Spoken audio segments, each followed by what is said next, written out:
Nathalie Provost est porte-parole du groupe Police se souvient qui milite pour le contrôle des armes à feu. Bonsoir, Madame Provost. Bonsoir. Je mentionne que vous étiez également étudiante en génie mécanique au moment de la fusillade à l'École polytechnique à Montréal et que vous avez été vous-même atteinte par balle par le tueur le 6 décembre 1989. Alors, vraiment, merci d'être avec nous. Ça fait plus de 30 ans que vous militez pour un meilleur contrôle des armes à feu au pays. On est toujours 24 de la campagne électorale. Est-ce que vous êtes heureuse de voir que l'enjeu des armes à feu, finalement, commence à prendre pas mal de place dans cette campagne? En fait, je suis satisfaite parce que ça démontre l'attention et l'importance de la question pour les citoyens canadiens, pour les journalistes aussi.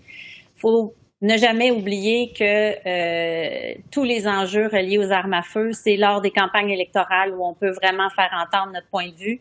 Une fois les gouvernements élus, ils avancent dans leur chemin selon leurs orientations et leurs promesses.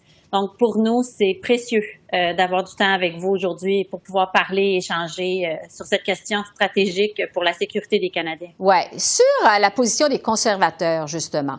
Erin O'Toole, on sait donc, qui a finalement renoncé à une de ses promesses. Il a annoncé que finalement, il n'abolirait pas l'interdiction des armes d'assaut, comme celle utilisée, par exemple, par le tueur de Polytechnique. Mais en même temps, M. O'Toole promet qu'il va revoir éventuellement la classification de ces armes. Est-ce que vous voyez ça d'un œil positif?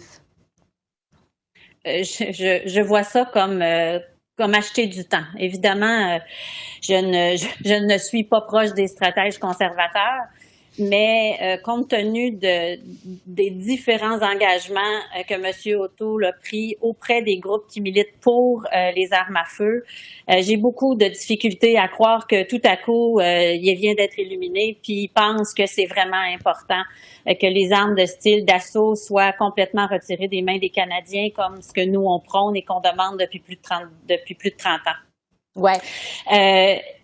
Ce qu'on voit, nous, c'est que derrière cet engagement-là, il y a aussi, et ça, il l'a jamais abandonné, l'idée de revoir la classification. Mm-hmm. Et quand on gratte un peu et qu'on va voir les intentions conservatrices derrière la classification, c'est une classification beaucoup plus large du concept d'armes non restreintes qui semble se dégager de leur position et de leur vision. Et donc, on appréhende qu'une consultation dont ils parlent beaucoup soit en fait une consultation en réseau fermé qui ne fasse qu'aller dans le discours des gens qui sont dans le discours du gun lobby, en fait. Ouais, c'est ça. On les a jamais vus beaucoup s'intéresser à notre position et ils nous ont pas écrit pour savoir qu'est-ce qu'on pense de leur position en matière de contrôle des armes à feu depuis de très nombreuses années, même si on est ouvert à discuter, on est ouvert à échanger. On n'a pas l'impression que notre position est importante pour eux. Oui. Le temps file et je veux vous entendre sur le Front commun des maires aujourd'hui. La mairesse de Montréal rappelle qu'en plus des armes d'assaut, il faut aussi parler de l'enjeu des armes de poing. Qu'est-ce qui devrait être fait pour lutter contre l'utilisation illégale des armes de poing, selon vous? Tout d'abord, et je comprends très bien l'intervention des maires, ça prend une intervention fédérale. C'est un sujet sensible comme tout ce qui touche les armes à feu. La quantité d'armes à feu dans la possession légale des mains des Canadiens a plus que doublé en 10 ans. On parle de plus d'1 million d'armes de poing légalement en circulation au Canada. C'est énorme. Ça rend très complexe les interventions des policiers. C'est une arme qui est facile à cacher. Donc, nous, on demande, et depuis très longtemps, une intervention fédérale. Je vous dirais, à la limite, faites rien plutôt que de transférer la responsabilité à d'autres. Il y a plus de chances que la cohérence des interventions soit maintenue si tout est entre les mains du fédéral. Parce que vous parlez d'une intervention fédérale, parce qu'on sait que les libéraux avaient déposé au mois de février un projet de loi qui envoyait la gestion des armes de poing dans la cour des municipalités. On se rappelle que la réaction de Police se souvient avait été particulièrement négative. Finalement, dans cette campagne électorale, le Parti libéral promet désormais de remettre aux provinces le pouvoir de légiférer en matière d'armes de poing. Ça ne répond pas à vos attentes, selon ce que vous nous dites. Pas plus. Non?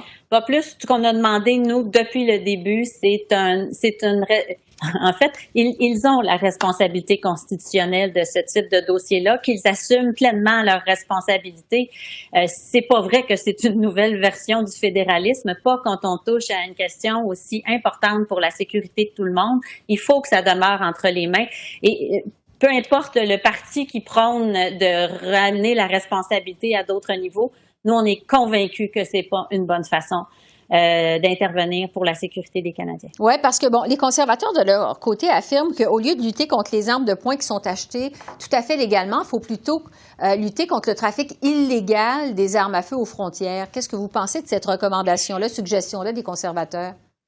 En fait, il y a un enjeu de trafic d'armes, il y a un enjeu de gangs de rue, il y a un enjeu de criminalité, mais il y a aussi tellement d'armes légales dans la possession des mains et du passage du légal à l'illégal au sein du Canada. C'est pas vrai que c'est que la frontière américaine qui est poreuse. Il y a aussi des transactions illégales dans le Canada.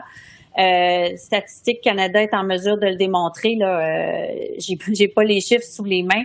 Mais donc, c'est banaliser le problème, mais c'est encore oublier que à la base, une arme à feu, c'est un instrument extrêmement dangereux fait pour tuer. Ouais. Donc, il faut agir sur ça. Puis ensuite, pas ensuite, mais on travaille. Donc, on marche et on mange de la gomme en même temps. Là. On travaille sur le contrôle et on travaille sur la contrebande et on travaille sur la criminalité. Pas juste un des sujets, c'est beaucoup trop global, beaucoup trop large. Et puis, on le voit, hein, la destruction du registre des armes d'épaule a eu des conséquences. Il y a plus de morts par arme à feu depuis 2012. La courbe a recommencé à augmenter. On le craignait, on le voit. Et il faut absolument qu'il y ait des décisions fortes qui soient prises. On le martèle élection après élection. Et c'est ce qu'on va demander encore à tout le monde. Et on verra si demain ce sera débattu lors du débat des chefs en français. Nathalie Provost du groupe Police se souvient. Merci beaucoup. Merci. Ça fait plaisir. Merci. Au revoir. Au revoir.